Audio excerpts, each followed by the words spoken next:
इसका फैसला ना आप कर सकती है ना हम। हवलदार, डेड बॉडी को नीचे उतारो।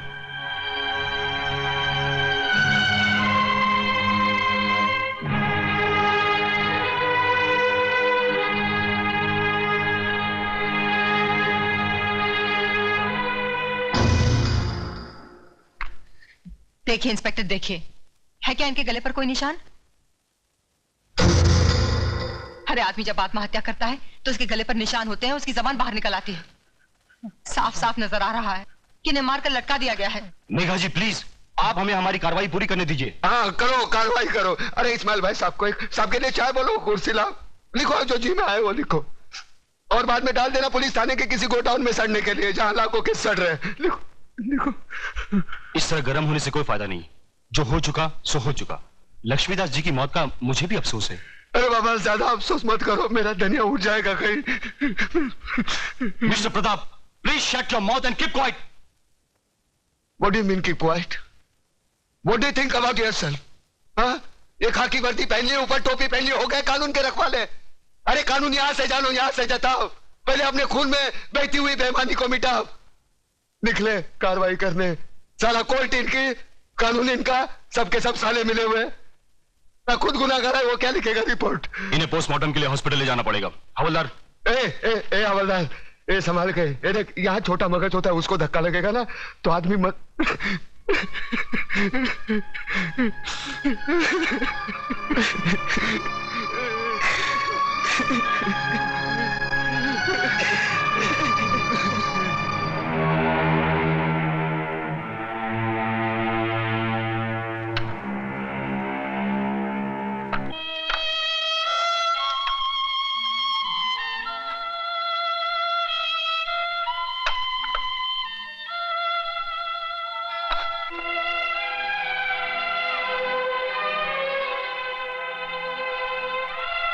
मुखाग्नि के लिए आइए।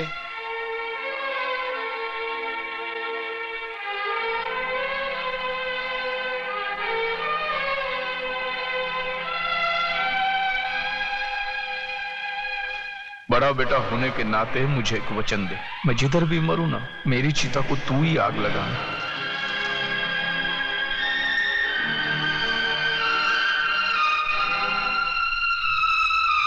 प्रताप, बापू की इच्छा पूरी करते।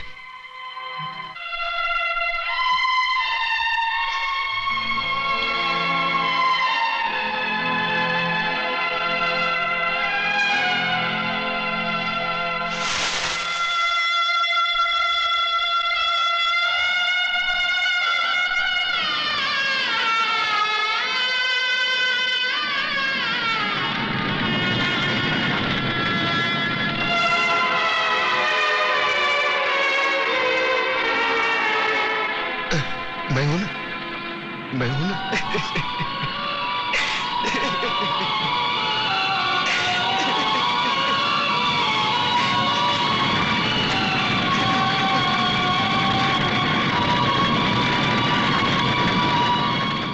क्या बकवास कर रहे हो तुम? तुम्हारे बाप का खूनी हूं मैं? हाँ, तुम्हारी वजह से मेरे बापू की जान गई। बापू ने मुझे जो कुछ भी बताया था वो कानून के सामने तुम्हें गुनहगार साबित करने के लिए भले काफी ना हो, लेकिन मेरी आंखें खोलने के लिए काफी है। आज से वो सारे रिश्ते खत्म हो गए जो पैसे की लालच में तुमने हमसे जोड़े थे। ठहरो तुम।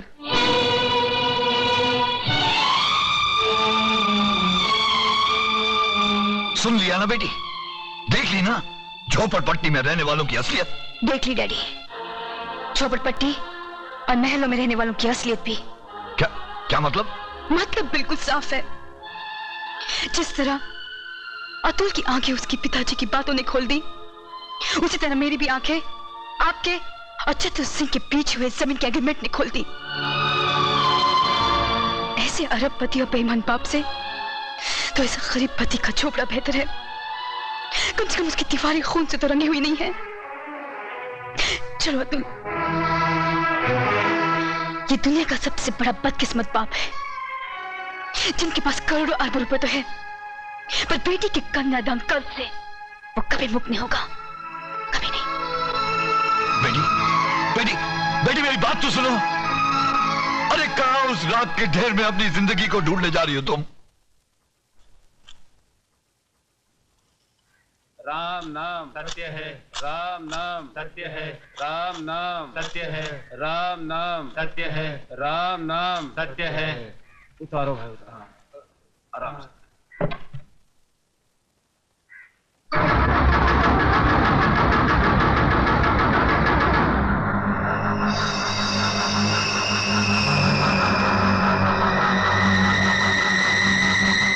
प्रताप, क्या है? ये वही आदमी जो उस दिन बापू से मिलने आया था। हाँ, मैं वही आदमी हूं जिसने तेरे बाप को शमशान घाट तक पहुंचाया। अब तुम दोनों की बारी है, क्योंकि चतुर सिंह ने एक कसम खाई है कि तुम दोनों की चिता की राख से वो तिलक लगाकर ही भोजन करेंगे। ये रही तुम्हारी चिता। फिर देर किस बात की है?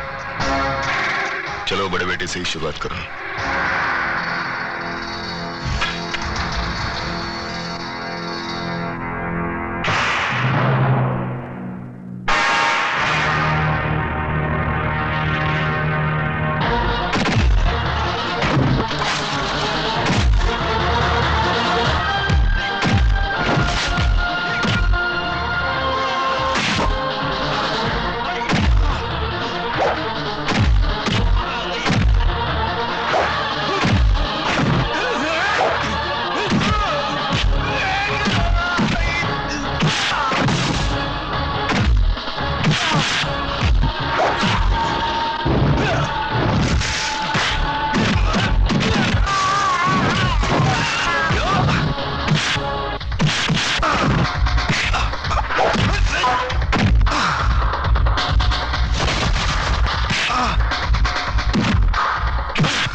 अरे घबराते क्यों हो देशमुख?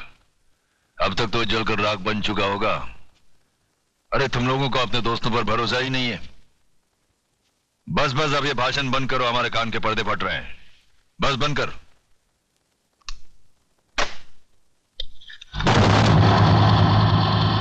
रामदीन, कौन बोल रहा है? चिल्ला मत और मेरी बात अच्छी तरह से अपने भेजे में उतार ले।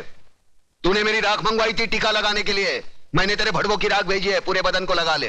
ठंडा कर अपना भेजा, ठंडा कर। चतुर सिंह के आदमियों की चिता जलाना तुम जैसे पागलों की बस की बात नहीं है। ठंडा कर। यकीन नहीं आता तो उस राख को मसल कर देख, तेरे पालतू कुत्ते की निशानियां उसमें मौजूद है।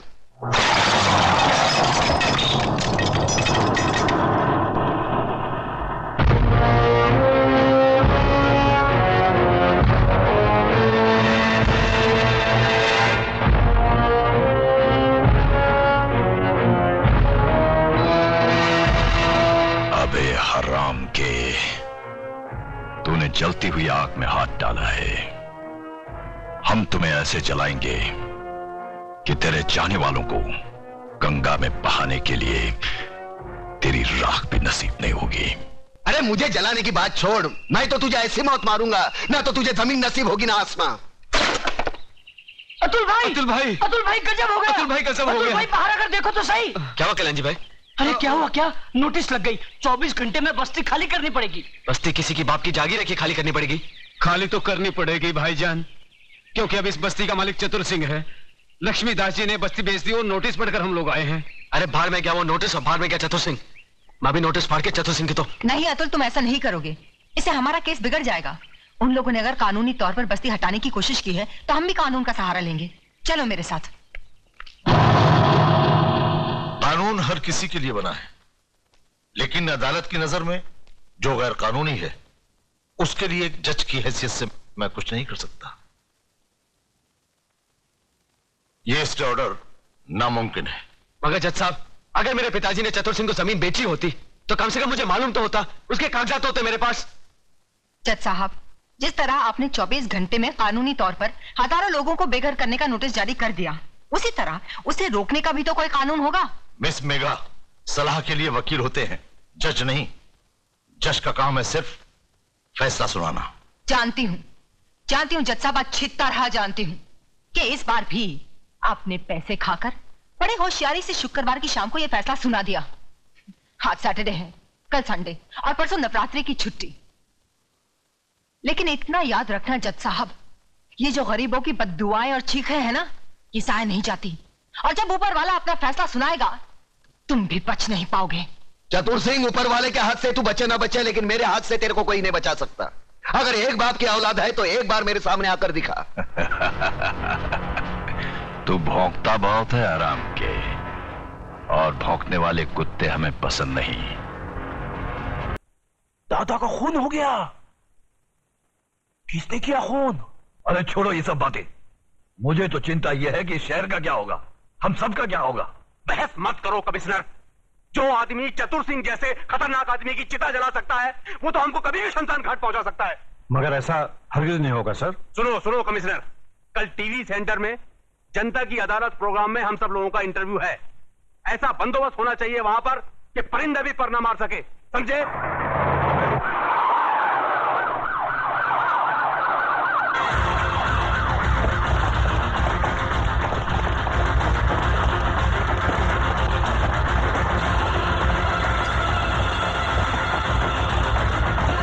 कादर, तो इधर है ना? Yes sir. पांडु, जरा पीछे रहे।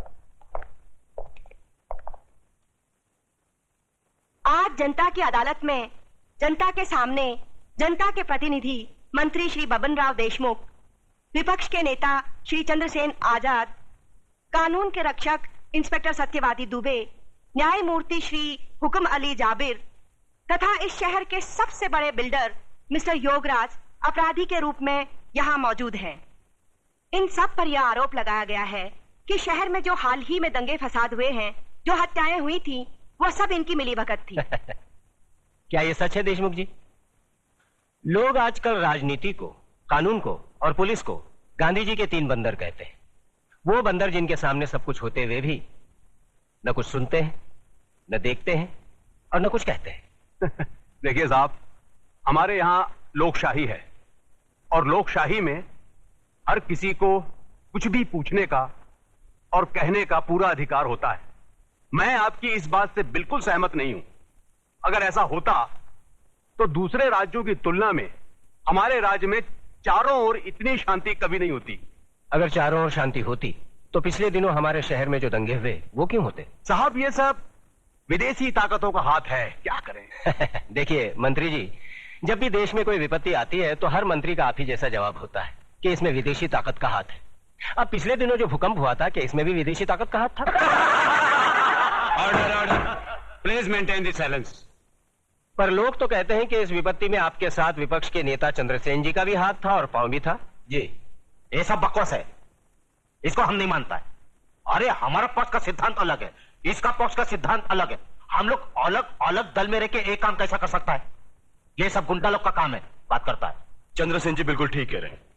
ये तो पुलिस को बिना मतलब बदनाम किया जा रहा है। नहीं, ये तो आप कहते हैं, पर लोग तो कहते हैं कि जब दंगे भड़के तब दंगे वाली किसी भी जगह पर पुलिस सही वक्त पर नहीं पहुंची थी।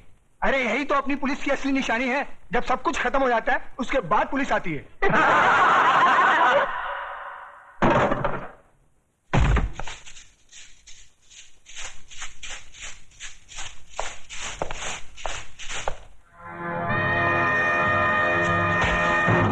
यही तो रोना है कि लोग हमें गलत समझते हैं।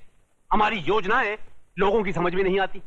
अब आप ही बताइए, झोपड़पट्टी की जगह साफ सुथरी कॉलोनी बने, टूटे फूटे गांव की जगह राहगीरों के लिए रिसोर्ट बने, इसमें देश की तरक्की नहीं है? बोलिए। पर लोग तो कहते हैं इसमें आपकी तरक्की ज्यादा होती है। सारा धन आप सब लोग मिलकर बटोर लेते हैं और डकार तक नहीं लेते।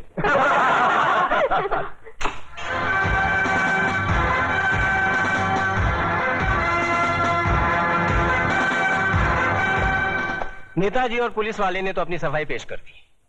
अब जज साहब, आप और योगराज जी अपनी सफाई में कुछ पेश करना चाहेंगे? ऐसे मामलों में लोग अगर कानून के रखवालों पर शक करने लगे तो फिर सफाई में कुछ कहना क्या। देखिए, हम ठहरे व्यापारी लोग, हम अपने धंधे में गुंडों का साथ नहीं लेते। गुंडों का साथ आजकल कौन नहीं लेता योगराज जी? अब तो माफिया वाले भी राजनीति में उतर आए हैं और आजकल नेता लोग भी अपने क्रिमिनल रिकॉर्ड की बुनियाद पर ही चुने जाते हैं। क्यों देशमुख जी, आप तो नेता बनने से पहले दमन से चांदी की स्मगलिंग किया करते थे। देखिए ये मुझ पर झूठा बेकार का इल्जाम लगाया गया है। नहीं, आप स्मगलिंग करते थे या नहीं करते थे, बस। वैसे मैं भी इस बात को नहीं मानता, क्योंकि हर बड़े नेता को बदनाम करने के लिए लोग कुछ भी बोलते हैं। क्यों चंद्रसेन जी? एकदम सच बोलता है। आपके हर सवाल का मैं एक ही जवाब दूंगा कि अगर जनता की नजर में हम गुनहगार हैं तो फिर जनता खामोश क्यों है? बोलिए, क्यों हमें पिछले 15 साल से इस राज्य में चुनाव जिता रही है? जज साहब, हम पर लगाए गए सारे इल्जाम बेबुनियाद हैं। हमारी सफाई में मेरा यही जवाब है। अब फैसला आपके और जनता के हाथ में है। सुनाइए। अरे असली अदालत आज तक हमारे खिलाफ फैसला नहीं सुना सकी तो ये जनता की अदालत क्या खास सुनाएगी? देशमुख, तुम कभी कभी सच बोलता है।